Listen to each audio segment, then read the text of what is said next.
CBT Nuggets CWTS Series, Site Surveying and Installation, Part 2.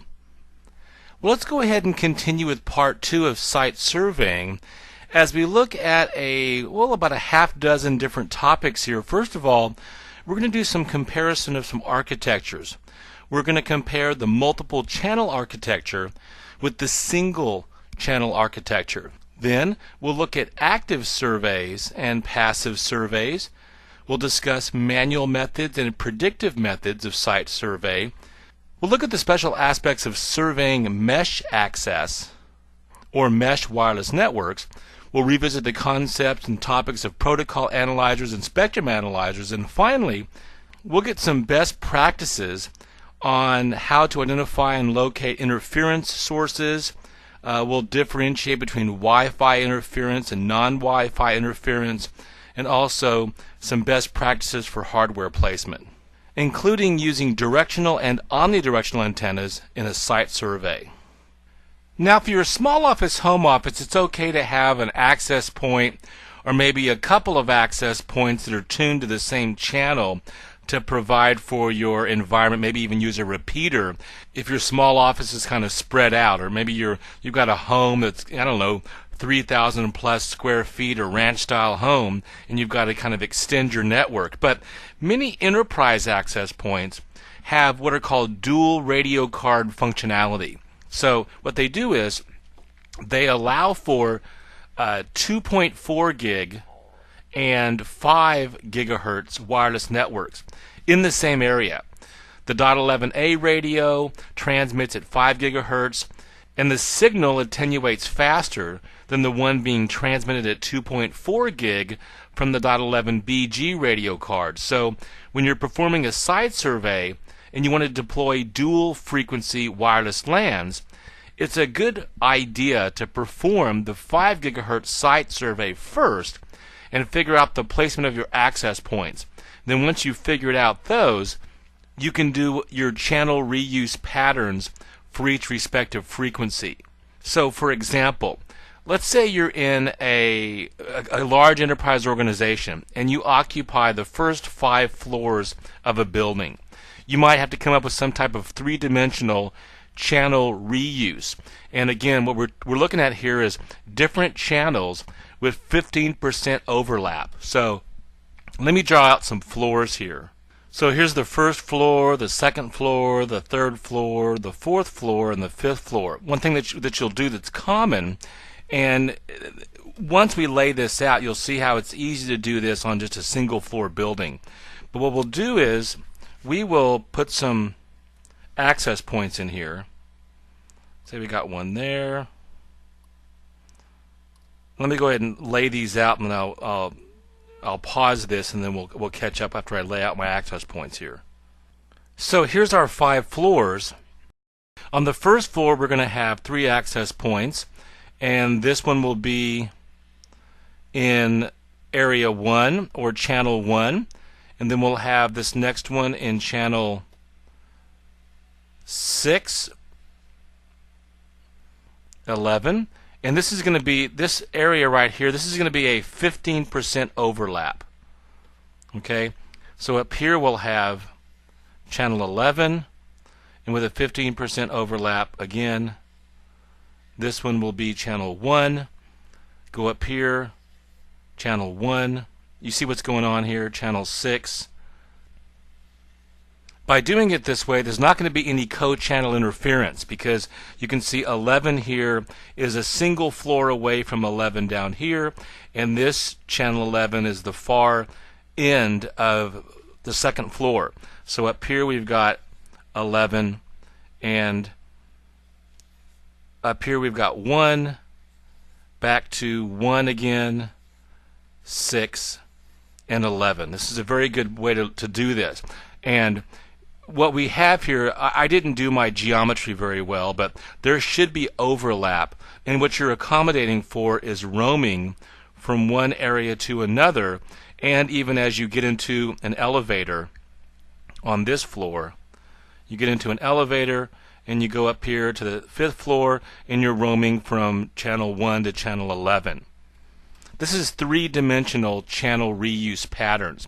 And if you laid this out in a single-story building, you could see how you would have cells that would be throughout your enterprise, and you would have channel 1, channel 6, channel 11, channel 1, channel 6, channel 11, and so on. And this is part of your site survey in laying this out, which is why it's so important to come in and find out, first of all, if you do have any co-channel interference from any other buildings nearby that are operating on similar .11 A, B, or G channels, or if you've got the 6th floor up here, okay, we're on the 5th floor, is anybody operating a wireless LAN on the 6th floor that's going to cause any kind of interference with channel 1, 6, and 11 here of our implementation.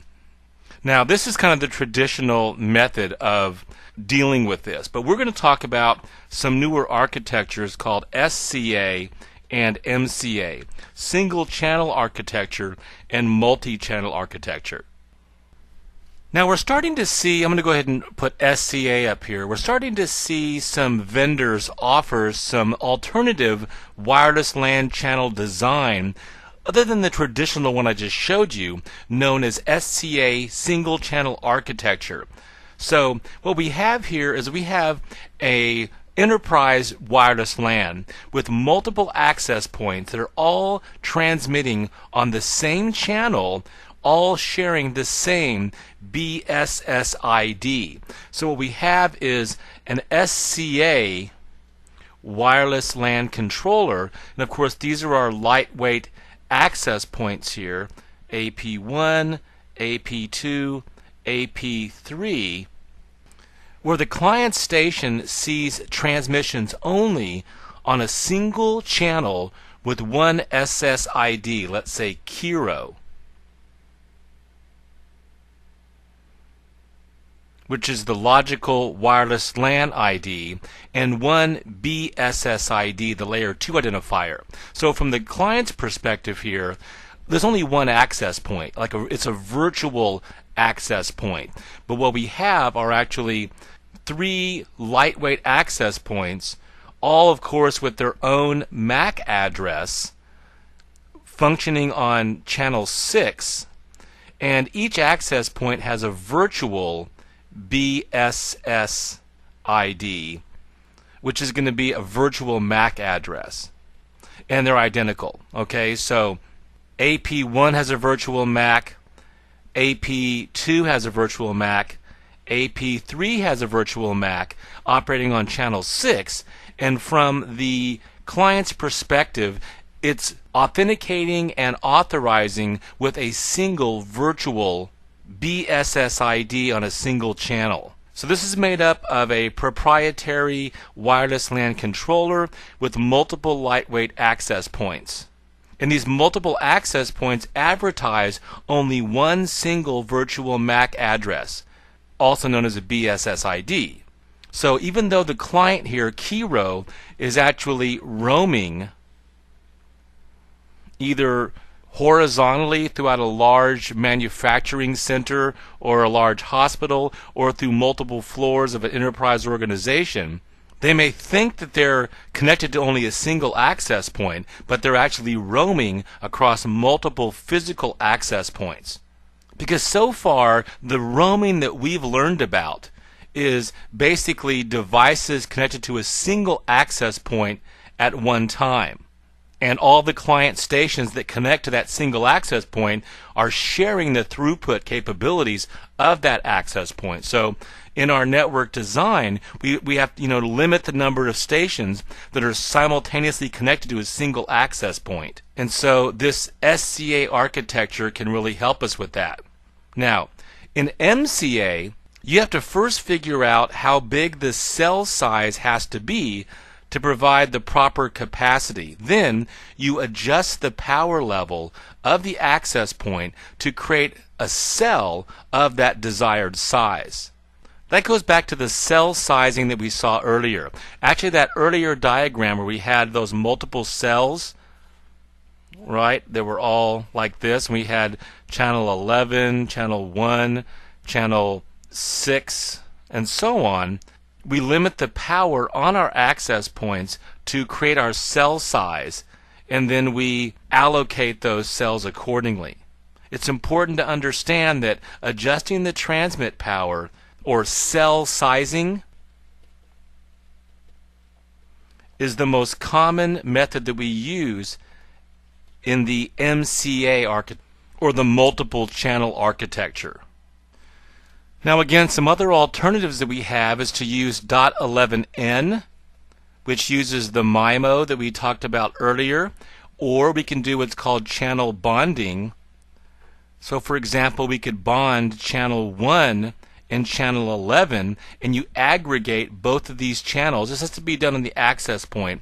You aggregate both of these channels into 2 channels, and you basically double your throughput for those clients. So there's all types of new technologies out there. Realize that in the CWTS, you are not expected to understand, all the deep elements of design and the different architectures, because there is an entire CWNA, the administrator, that comes after this in the certification path. So we start out simple, and then you can build on that if you decide to go for your CWNA.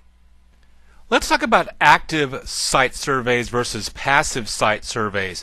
An active site survey, what we see here using a tool, a very popular tool called Air Magnet Surveyor to be exact.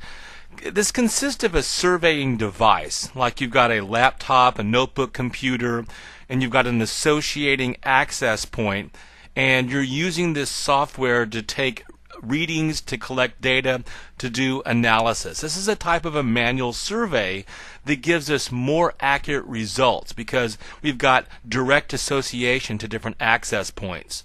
So by associating our surveying device, the laptop and the software, to an access point, we are actively sending and receiving fundamental RF information to and from the access point. So we can get more accurate information regarding signal strength, noise levels, and we can record that. Here what we see are some examples of using Air Magnet Surveyor to do a commercial site survey performing active site surveying. Now really the difference between active and passive surveys is with a passive survey you're not connecting and associating to an access point. And it really comes down to the capabilities of the software that you're using.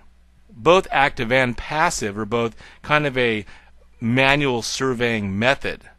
Now whether you're actively doing this, which means your software is connected to the access point, or you're passively doing this, you're just basically recording information with a passive radio on a laptop, there are advantages and disadvantages to doing manual site surveys. The pros of manual site surveying, whether it be active or passive tools, it means it's going to be really accurate. You're going to get the physical characteristics of the building, things like attenuation values. You'll be able to verify the actual RF signal coverage, and you can get exact installation locations of hardware on site. However, the downsides are that it's very time consuming. Typically when we use Air Magnet here, we're going to only use one access point at a time for testing. This will require us to do a physical walkthrough of the entire location, as you can see here in these different architectures. And because you have to do that, certain high security areas, you may have a hard time getting into those areas. It may require, security guards or other escorts for access, especially if you're doing this as a consultant or a third-party vendor coming on site. But this does show you, and this is a vendor unspecific course, but Air Magnet is a really good tool. You might want to check that out and go up to their website. Now, everything I've talked about so far is kind of the manual, traditional style of surveying. You physically walk around all of the areas to be surveyed, multiple floors, the entire facility. You're using software, whether it be passive or active types of software. I've already mentioned it does have some disadvantages. It takes a lot of time because you need one or more RF engineers to physically visit all of the areas to be covered. You may have to authenticate and associate with multiple access points. It takes a lot of time. You may not have the resources to do all of this. Also realize that a traditional or manual site survey may actually miss some of the holes, some of the dead areas, some of the deficiencies in our design, because we can't hear or see or touch RF. I mean, think about it.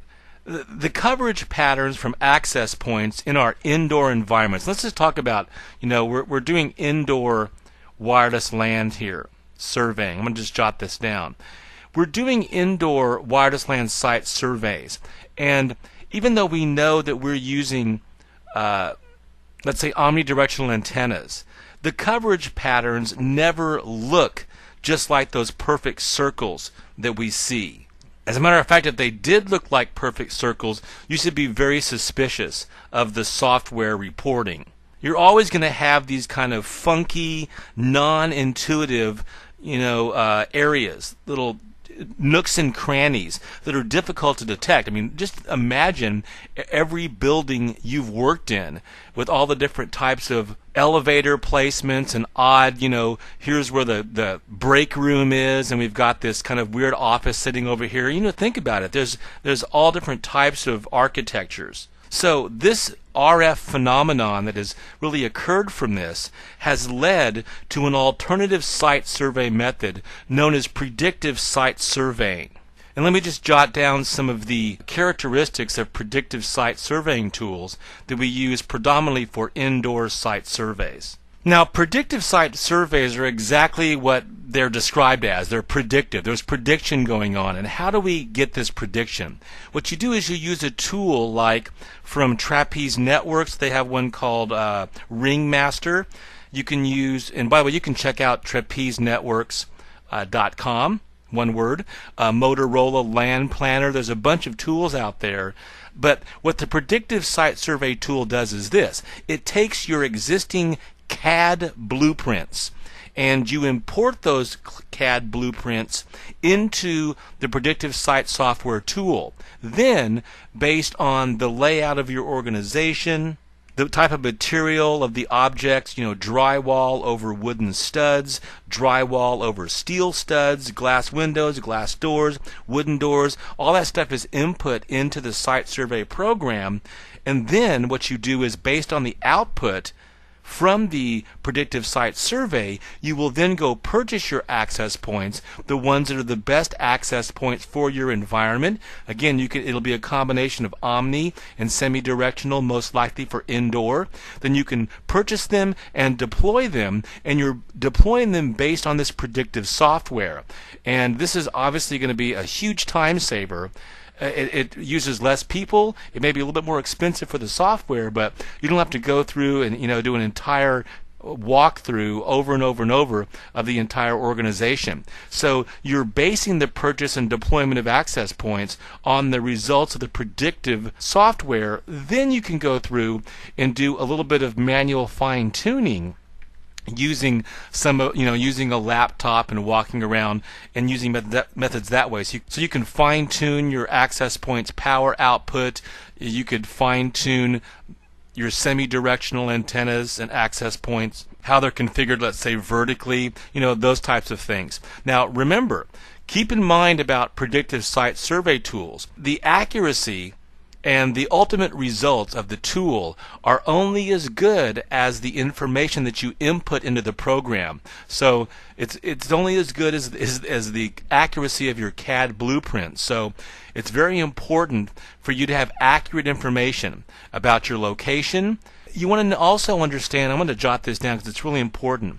You need to understand the attenuation value of all of the different types of building materials. So you have to understand what types of materials are being used throughout the entire structure so you can input that into the software. Now, so the advantages are you have limited time you have to spend on site. You don't have to do a complete walkthrough. You can easily adjust access point and locations and settings based on the results of your predictive site tests. And you can actually do some modeling, so you can model different scenarios before you actually go out and purchase your access points and place those access points. However, the downsides to predictive site surveying is that you may not have that information, the attenuation values of the physical characteristics. You may not have that information readily available to you, and there may be nobody on site that can offer you that information because they're just leasing the building, for example. And as I mentioned, the accuracy is limited to the accuracy of the data input of the program. And again, it does require extensive knowledge of the physical properties of the installation. Okay, so you may have to go to, if it's a company that's leasing space or leasing a building, you may have to go back to the people that built that building and the general contractors, for example, to get that information.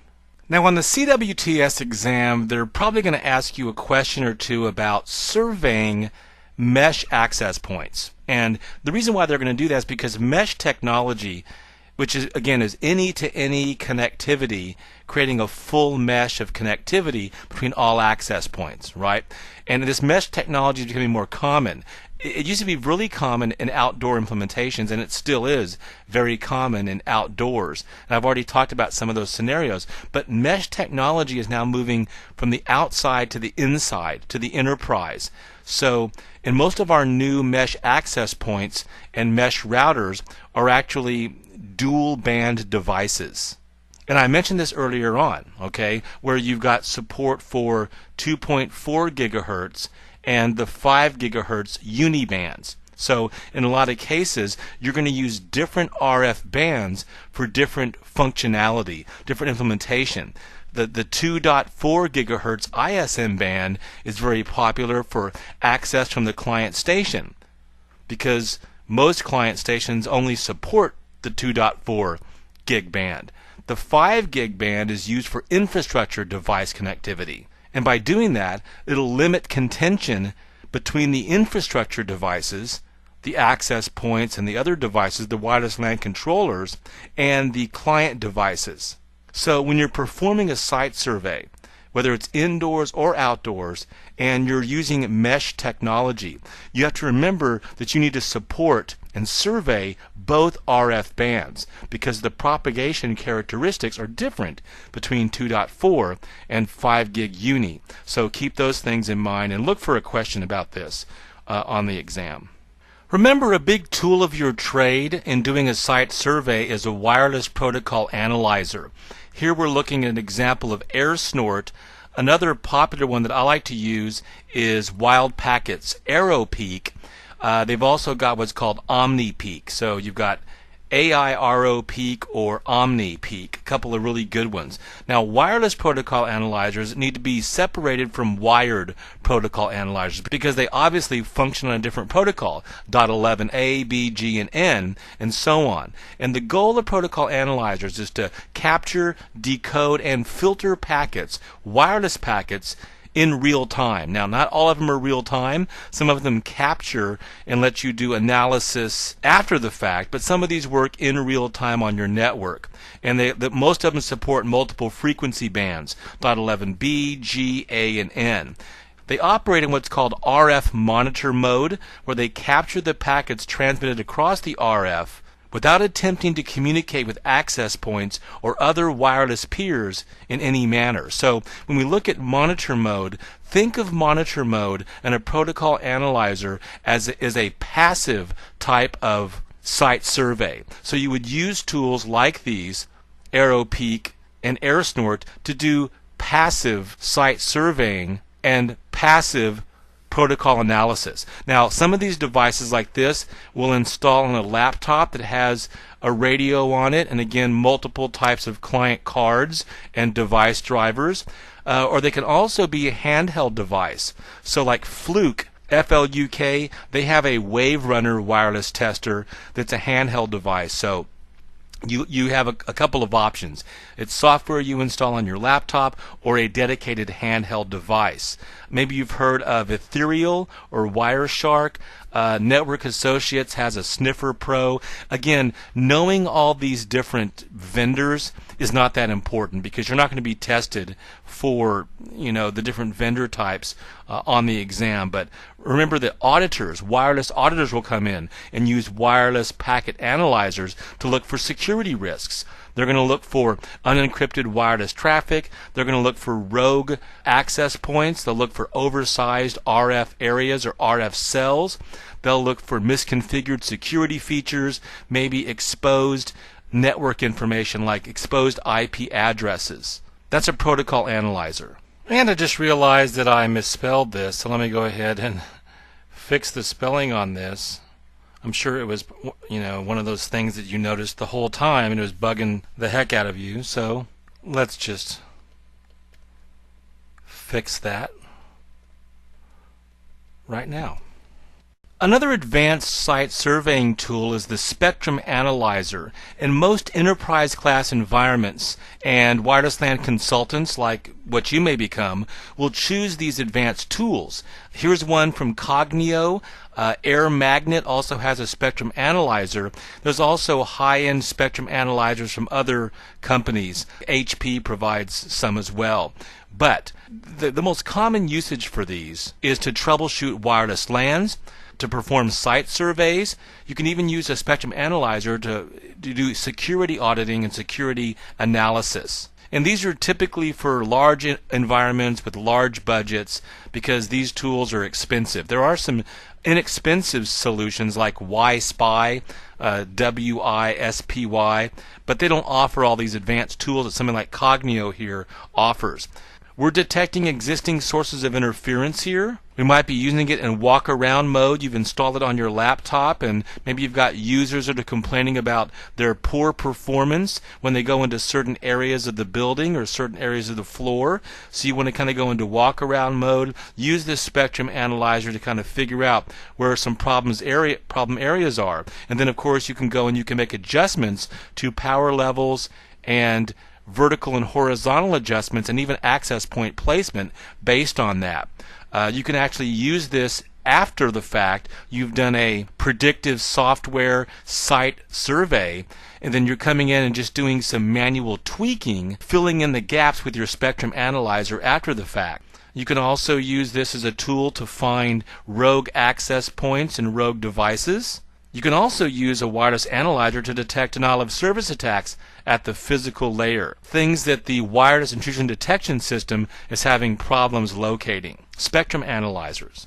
I'm calling this final topic here best practices, but what it really is it's kind of your laundry list of all of the main categories that you want to think about when you go into site survey and installation. First of all, and again, this is just kind of a review of all the main points that you want to consider when you go through this process. First of all, of course, is the RF coverage. And we talked about how you're going to go in first of all and you're going to do analysis beforehand to find out the potential interference from other networks, from other cells, and interference before you even deploy your access points, if you can. That's a best case scenario. We also mentioned some of the newer predictive software where you can preload a CAD blueprint into the software and then go out and make your purchases of access points, whether they're semi-directional Yagis and omnidirectionals, combined with your wireless LAN controllers and place those according to the results of the predictive software. Then you can go through with your protocol analyzer or your spectrum analysis tool and kind of fill in the gaps and make some fine-tuning or tweaking adjustments to your organization. And again, don't forget that if there's any moving of furniture or expanding of a building or adding a bunch of people into a certain area of your building, any kind of change, you have to take that into account and probably do a supplemental site survey again after the fact.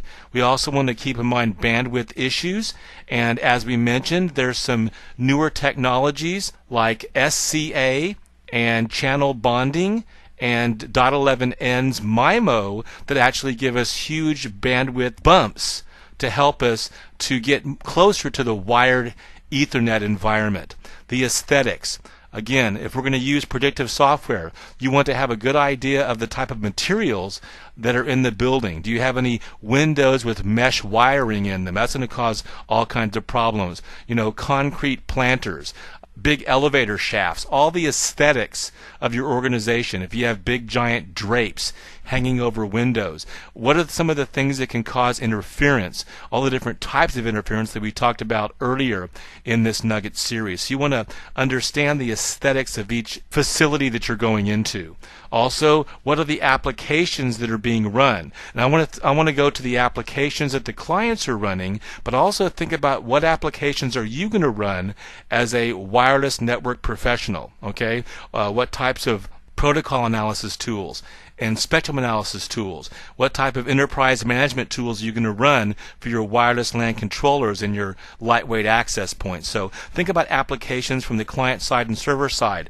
Think about your DHCP environment as well. I also gave you some good examples of whether it's a vertical environment with multiple floors or a large facility with multiple cells. You want to have that 15% overlap between those cells.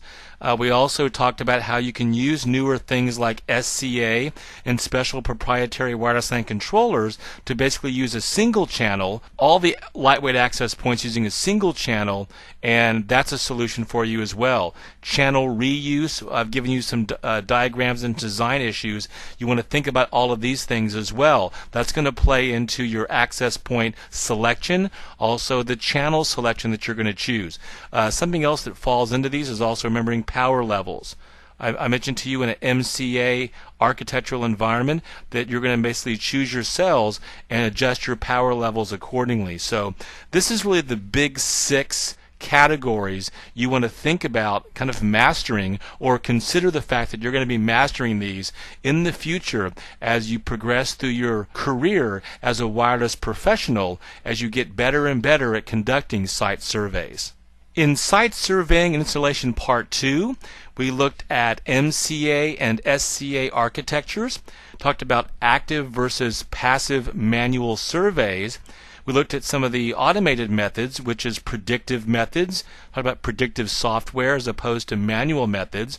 We looked at some of the idiosyncrasies of surveying mesh access, which is now getting more and more ubiquitous indoors in the enterprise organization, revisited the concepts of protocol analyzers and spectrum analyzers, and then finally some best practices, which are really the big 6 categories you have to really understand and start to master for site surveying and installation. I hope this CBT Nugget has been informative for you. I want to thank you for viewing. We'll see you in the next nugget of this CWTS series as we make our way down the home stretch.